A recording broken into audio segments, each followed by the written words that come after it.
Even if they have a boyfriend, they'll talk to you. Weird question, but do you like horses? And then she'll be like, what? Oh, you look like a Gemini. He'll be like, oh, why'd you say that? It's when you stop and you pause, you usually die. Like all good salespeople, they know to like not let the energy die because that's when you lose. Daygame and pickup, it's kind of like acting 101. So my advice to everyone who has approach anxiety is do a shitloads of opens until the anxiety goes away. You know, I went out with him once and he never followed up. Like she was upset. This girl's hot as fuck. You prove me that you're worthy of me.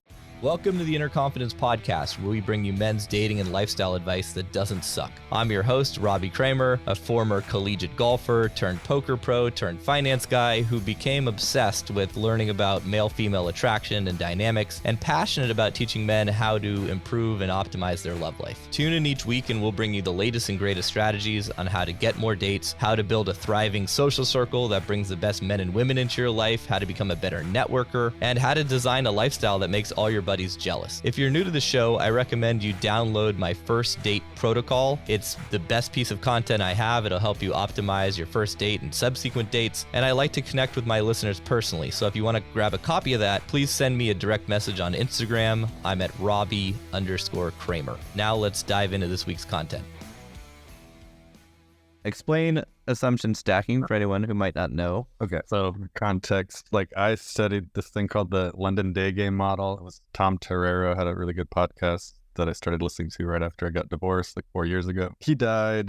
This guy, St. Robert, who you've had on your podcast, was one of his students who's now has a good podcast. It's a very structured model of Daygame that I always liked because like it's a really good way of breaking down the steps and what the next thing you need to work on is. So assumption stacking is just like cold reading. It's like after you deliver the opener, then you jump into an assumption about her instead of a question. And as St. Robert says, like if you get good at this, you can get them to stop when they don't want to, or even if they have a boyfriend, they'll talk to you, or even if they're kind of in a rush, they'll talk to you. I've found in my personal experience that delivering the opener, even if it's funny, then pausing for a second to see their response, a lot of times that's when either they'll say they have a boyfriend or they'll be like, I gotta go. They don't really want to respond to like, hey, I wanted to meet you. Hey, I thought you don't want to meet you. That's not, some girls will be like brighten up and be happy to hear that and have to just be like, hi. But the less excited girls will just take that pause and use it to get away. So yesterday I was experimenting with it and like it was fun for me and it was fun for them. And even if they had a boyfriend, it was a fun interaction. So yeah, I mean,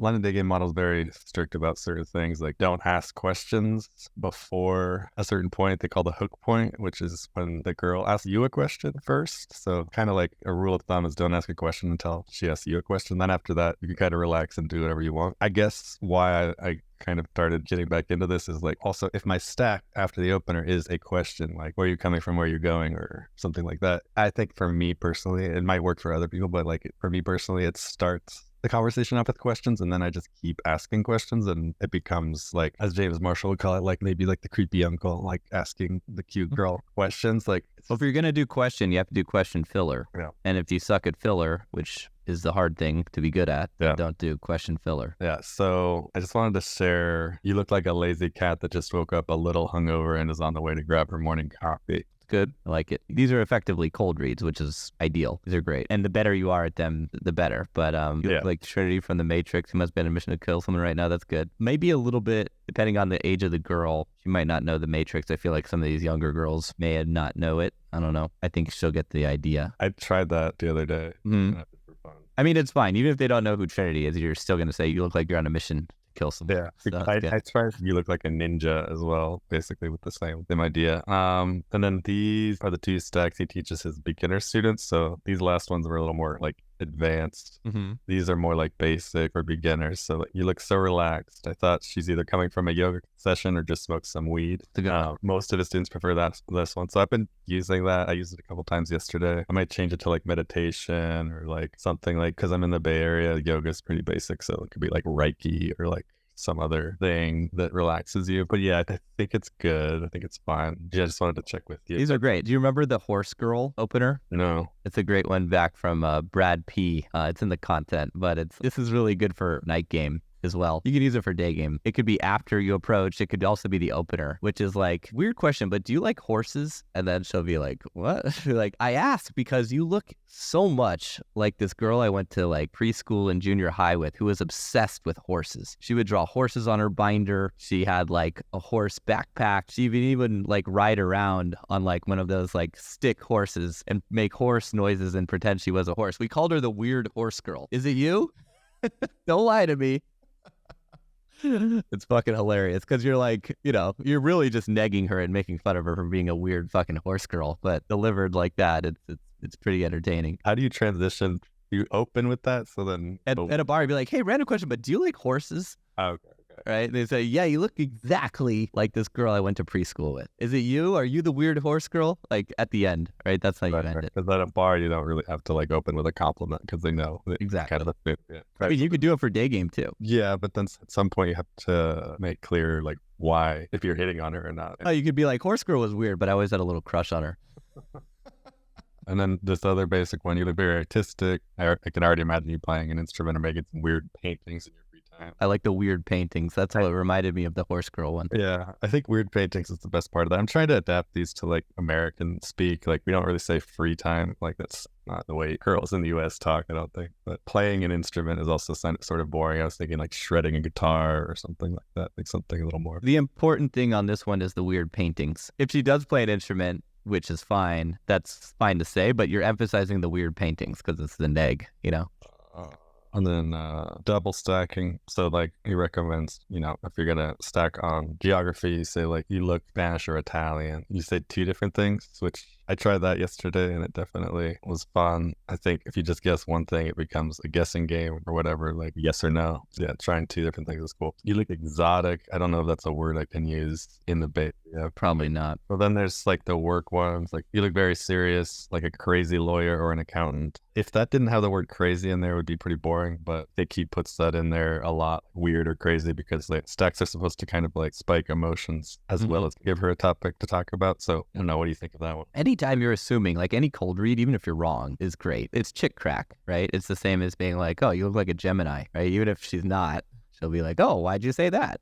And then if you have a halfway decent response, like, I don't know, you look a little crazy, maybe like you have a split personality. I feel like half of you wants me to, jump off a bridge, and the other half, maybe you have like 1 out of 100 crush on me. But don't answer that. And then I'd stack to something else. Like most of my good day game interactions, it's just like me stacking shit until, like you said, she asks a question. It's when you stop and you pause is when you usually die. So anything material-wise, like I have a lot of material in my head and I'm just done a ton of reps, so I'm good at stacking, just firing shit until something lands and keeping the energy high. But if you let the energy die, she'll find that as an opportunity to leave, Like all good salespeople, they know to like not let the energy die because that's when you lose the customer. Can we do like a mock example, maybe towards the end of the call, of like how stacking would actually go? Yeah. Eric can be he can practice. So, but finally, like at the end of this, he goes, come up with the perfect copy paste line. I don't know what perfect is, but whatever, one that works for you. This is what he recommends. You can use every time so your brain has enough capacity to focus on body language and other nonverbals, which I still feel like this is important for me because,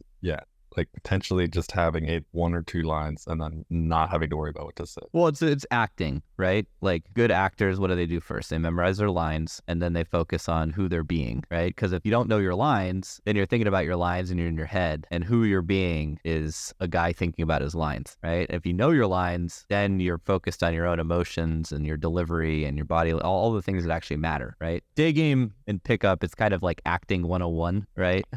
So the piece about this that probably is a little surprising and hard to sort of digest is that he says basically come up with a word by word line, like right here, this for example, which I can read. Do this until you get at least 8 lays from Daygame. So he's saying just do the exact same thing so you get 8 lays, which, I mean, 8 lays that's a lot. He's not daygaming in the US. The US is much more difficult, I think. Yeah. He's in Eastern Europe, he's in South America, and he's in the best cities in those places where it's just night and day easier. But to answer your question, like 8 day game lays, sure. I mean, why not? I mean, even getting 3 day game lays is pretty good. So he says, for example, I know this is random. I saw you over there. I had to tell you look really nice. What I noticed about you was you look so relaxed. Thought you must have come from a yoga session. Okay. Try to repeat the line out loud until you get it perfect. If you can't do it in front of a mirror, it will be very hard. Yeah, exactly. Next one. Number 1 thing is starting with the same line. Yep. The goal is to be able to improvise. Right. It's like what matters the most in Daygame is obviously opening and closing, right? And it's the in-between stuff that you'll get better at when you practice, and that makes the biggest difference. So my advice to everyone who has approach anxiety is do a shitloads of opens until the anxiety goes away, and then you can focus more on that. Like you're past the anxiety part, so you need to focus on the middle. I think for a while I was focusing on the opener and probably past when I needed to. Like I was like thinking, oh, okay, I need to come up with like better opener or a variety of different openers. Like I had the whole list in my phone, and I think that was kind of holding me back.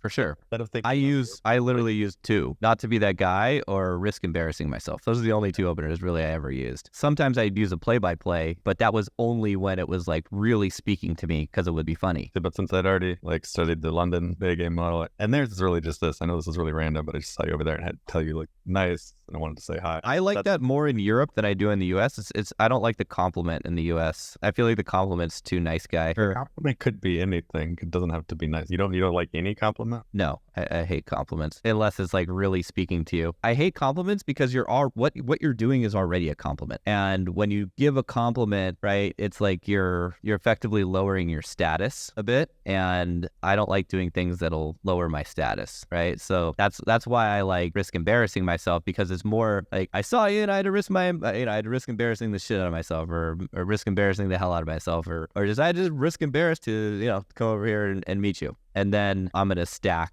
right after that. And then not to be that guy. What's the ideal wording for that? Not to be that guy, but hey, not to be that creepy guy that like hits on you on the sidewalk, but I got to be that creepy guy. I promise. I'm only like they're creepy. Like as St. Robert says it, the reason for the compliment is just so they know what you're doing. Like they don't think you're just a weird, friendly guy who's asking them questions, or like a guy who's trying to sell them something. Like so it's about intent. Yeah, James Marshall says the same thing. So it's intent. You have to express some intent, right? Let's say I had to come meet you, flirt with you, hit on you. Those are all expressing intent. Like she knows what that is. That's just a way to do it without complimenting. Although meet you could, depending on, I guess, your body language and certain things, it could be seen as just friendly. And correct. Yeah. I don't think you would have to worry about that. Like, it's pretty obvious. Yeah. And if you say I had to risk embarrassing myself, like where guys fuck up is I had to come risk embarrassing myself to say hi. That's bullshit. Oh, I say that all the time. Yeah.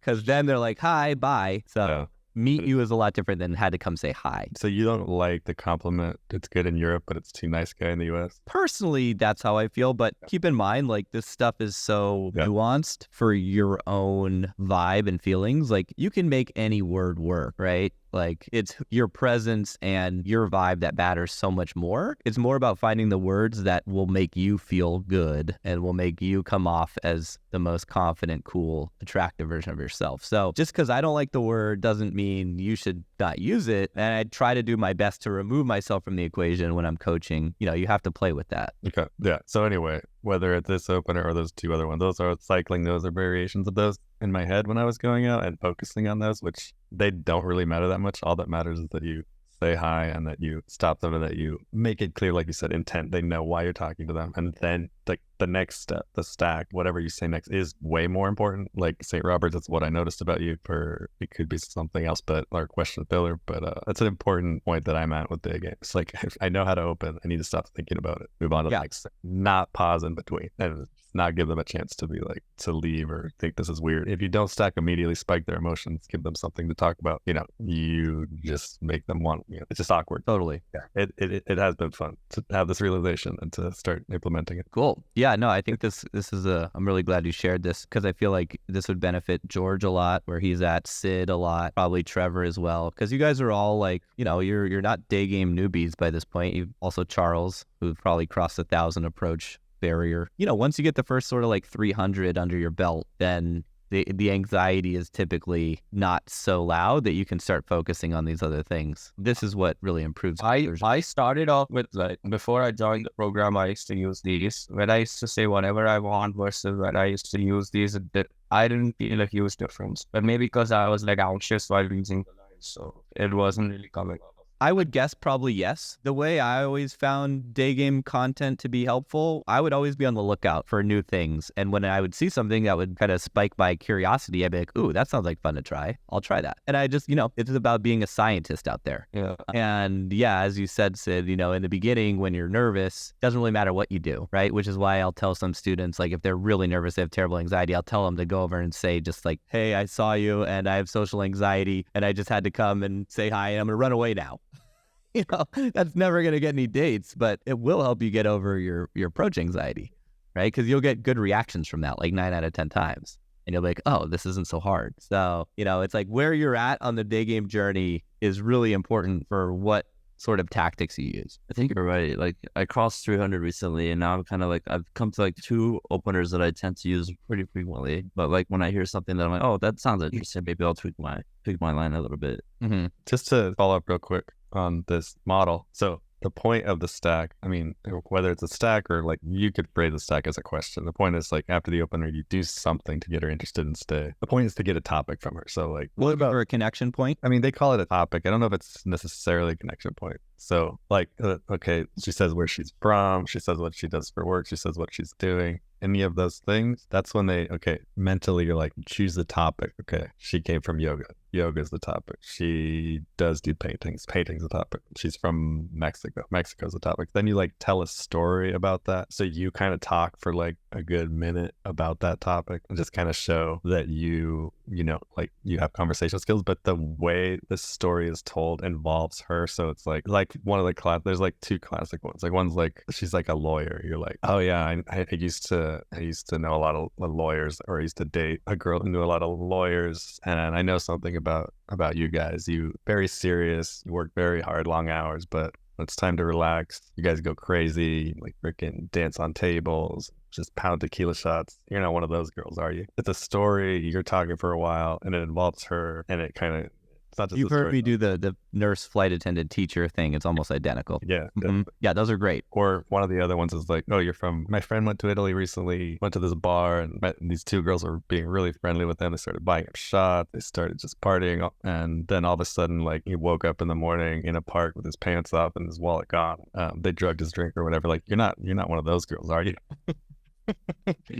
So whatever, that's something like that. Anyway, or it could just be like, oh, when I think of Italy, I think of these 3 things, and you just like verbal diarrhea 3 things. Anyway, that's just the next step in there. But I'm just working on stacking. So if other people want to talk about stacking in the chat or talk about what stacks they've used or assumptions or cold reads, it'd be fun to keep the discussion going on that topic. Yeah, I mean, I think this is, the more you guys discuss this stuff, the better. Stealing on other people's stuff and improving and finding your own spin on it. And I like what you're doing, Eric, as far as like just get better at the next step before you try to do all the steps at once. Exactly.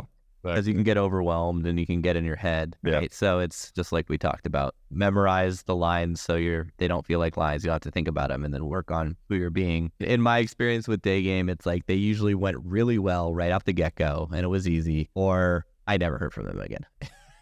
Like no matter how good I got, it didn't make a huge difference. But then again, like if you're just like a one-trick pony opener and then fail, that's not great. But my friend Igor, who you guys have heard me interview on the podcast, he's probably the most advanced day game guy I know personally, and he's not a coach or anything. Like, he was one of my wingmen in Kiev. He's like, his day game is amazing because of his frame. Like, he'll literally like walk up to girls and like, I had one girl who was a hot Playboy model, like tell me, she goes, oh, you know that guy? That guy's such a dick. He came up to me in a mall and I felt like he was like interviewing me, and I felt like I was a witness on the stand being like cross-examined, and I could tell that she was interested. And then she's like, yeah, and then he, I went out with him once and he never followed up. Like, she was upset that he didn't like follow up. This girl is hot as fuck, and he day gamed her in the mall in Kiev, and his frame is so like you prove me that you're worthy of me, right? And that works for him really well. And his entire day game approach is like opener Instagram, doesn't fuck with the number, just like opener Instagram. But his vibe is so strong and his frame is so like, I am not impressed by you whatsoever, that these girls are like, oh my God, I felt like I needed to validate myself, right? So it's like, I'm just making the point that your frame matters so much more than anything else. But to get to that point, you need to approach a lot. You need a lot of success and reps. I hope you enjoyed this week's episode. If you're new to the show and digging our content, please leave us a 5-star review on iTunes, Stitcher, YouTube, wherever you listen or watch. But if you're not really digging it, go ahead, just don't leave us any review at all, and that'd be great. If you're feeling a little bit stuck or you just want to optimize and step up your game, we've opened up a few spots in our Inner Confidence community. We're accepting applications if you want to join our select group of men and experience the radical power of accountability, cross everything off your sexual bucket list, and just become a beast who gets more stuff done. To learn more and apply, go to start.innerconfidence.com.